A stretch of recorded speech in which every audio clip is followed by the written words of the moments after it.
Hello, friends. I am excited to show you some accessibility in action. I want to show you how easy it is to identify accessibility issues and to remediate them. That's the thing I think everyone gets caught up on. They think it's really hard and really time consuming and really expensive. And frankly, if I can do one fix in less than 10 minutes, hopefully that communicates to you, yeah, no, if this isn't that hard, you should prioritize it. It's possible. And there's an ROI. There's a return on the investment.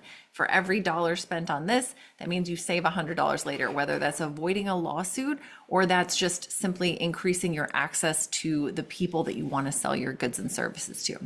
So with that, I'm going to share my screen real quick and I am going to talk through some of the things I see. So this is wealth dynamics, and essentially it's a personality test. Above all of the other details, it's a personality test to tell you where your strengths are when it comes to being an entrepreneur. And I think making money, I think that's why it's called wealth dynamics. They figured out an algorithm essentially to help you lean into your strengths.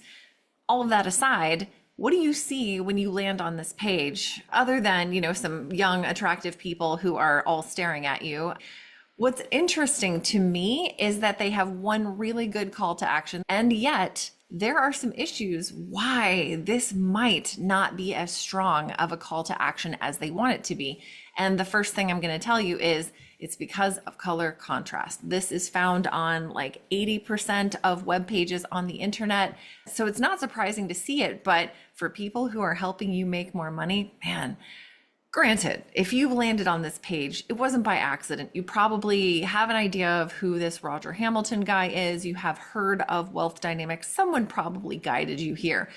But we can't make assumptions about what people are and are not able to perceive on an interface. So if I take my little element selector up here and I hover over this, we see that it is a 1.9 to 1 color contrast ratio. And that is frankly too freaking low. I wanted to share with you because this is a really nice little browser extension called Silk Tide. And I really like it, not just for color contrast checking. It's very helpful to go, oh, it's white text. It's got a green background. It is quite obviously failing normal and large size text and graphics. But I like that I can also show somebody what it's like with impaired vision, not just color vision deficiency or color blindness.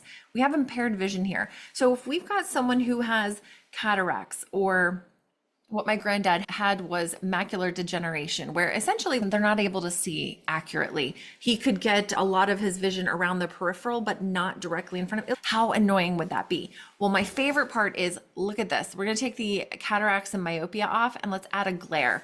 And it's a bright, sunshiny day. And this might in fact be what they see on their screen. You see what I'm saying? You can see that there are some significant impacts to design choices. And if we remove this and we make this either a black text on that green button, and me personally, I would make that just a little bit bigger. So I would probably font size 2.5 rems. And then I'm going to change that font color. I'm just going to change it to a nice dark gray. Now, this doesn't feel super sexy. It's not like, ooh, fancy. If you wanted to make it even better, you could probably pull this dark orange color out, and that would be really nice too. I just realized like this text did not make it into the 1.5 for some reason. Font size, why is it 1.5 rem?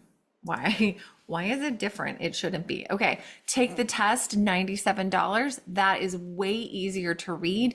And that was max 2 lines of code. I increased the font size and I darkened the color that is on the button to make it really, really pop out to the person who's looking at it. And it's interesting, when you hover on it, the background color of the button actually turns into a more effective color, especially if it's got white text. So like, let's hover on that. Let me keep on there and let's force the hover. Yeah. Now I wonder if we've got effective color contrast. Not quite. So we're pushing towards it. It's a 24 pixel font. So technically it should meet just 3:1. So they want to darken that green down just a teeny tiny bit, and it's going to be a lot easier to perceive. And therefore more people are going to be likely to click that button. So back to the smaller text, the lighter background, it's just a little harder to see, and it's not a huge amount, but it potentially can exclude or make someone less likely to click that button. And if you have 1,000 visitors a month, you do the math. All right, I hope this was helpful. I hope you recognize that these are very easy, very small things that we can do to make our customers' lives just a little bit better. And I'll see you tomorrow or in a few days for the next accessibility in action. All right, take care.